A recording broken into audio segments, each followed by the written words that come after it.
Mamma, तर आज काय स्पेशल? चल तर मग आज देत आहे तुला थंडगार छान उन्हाळा स्पेशल शरबत. पुदिना असं शरबत करून देते.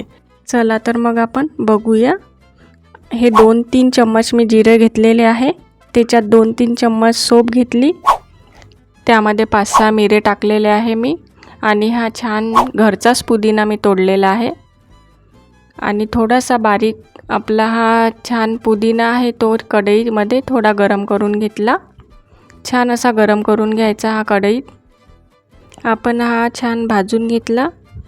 आणि आता त्यामध्ये आपण जिरं ते पण भाजून घेऊ. थोडं आपण हे भाजून घेतलं ना की आपल्या मिक्सरमध्ये छान बारीक होते. हे बघा तुम्ही पाहू शकता. मी एका प्लेटमध्ये काढून घेतलं. पुदिना आणि ते सगळं थंड थोडं झालं की आपण ते मिक्सरमध्ये बारीक करून घेऊ.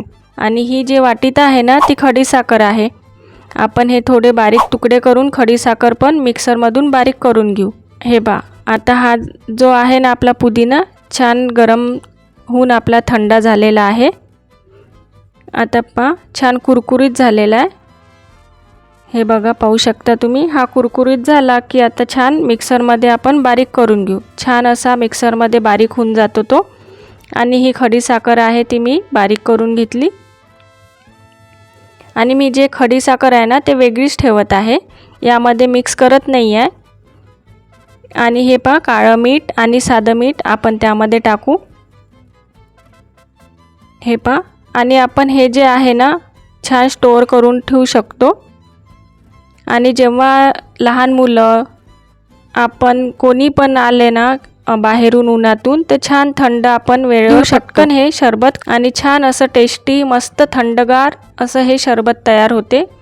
थोडासा चाट मसाला मी टाकला. ते ऑप्शनल आहे. चाट मसाला टाकायचा असेल तर टाकायचा. हे बघा. आणि मी 1.5 चम्मच असा 2 ग्लासमध्ये थोडी पावडर टाकलेली आहे.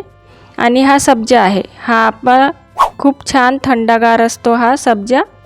आणि 1 तास आधी हा भिजत ठेवायचा.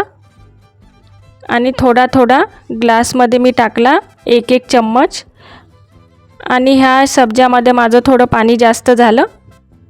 तुम्ही थोडं कमी टाकलं तरी चालेल. आणि ही साखर जी मी बारीक करून ठेवलेली आहे ती आपली साखर त्यामध्ये मी 1-1.5 चम्मच टाकलेली आहे. आपल्याला जशी वाटेल तशी आपण गोड करू शकतो. मस्त आपण थंडगार पाणी त्यामध्ये टाकायचं आणि मस्त मिक्स करून घेऊन घ्यायचं. आणि हे गाळलं तरी पण चालते. मी गाळलेलं नाही आहे, तुम्ही गाळून घेतलं तरी पण चालते. जर आपल्याला कणकण वाटत असतील तर आपण हे गाळूनही घेऊ शकतो. त्यामध्ये थोडंसं लिंबू पिळलं मी. अजूनच टेस्ट छान येते. आणि खूप मस्त असं आपलं टेस्टी थंडगार शरबत हे तयार होते. पुदिना असं हे शरबत तयार होते. हे बघा खूप मस्त टेस्टी असं शरबत आपलं तयार झालेलं आहे. लहान मुलांसाठी पण छान आहे, मोठ्यांसाठी पण छान आहे. तुम्ही एकदा ट्राय करून बघा. आणि लाईक करा, शेअर करा. थँक्यू. आणि आपलं फॉलो करायला प्लीज विसरू नका. तुम्हाला सांगतो की हो इतकं टेस्टी आणि इतकं छान शरबत टेस्टी लागते की हो इतक्या भयंकर गरमीपासून आता एकदम सुट्टी.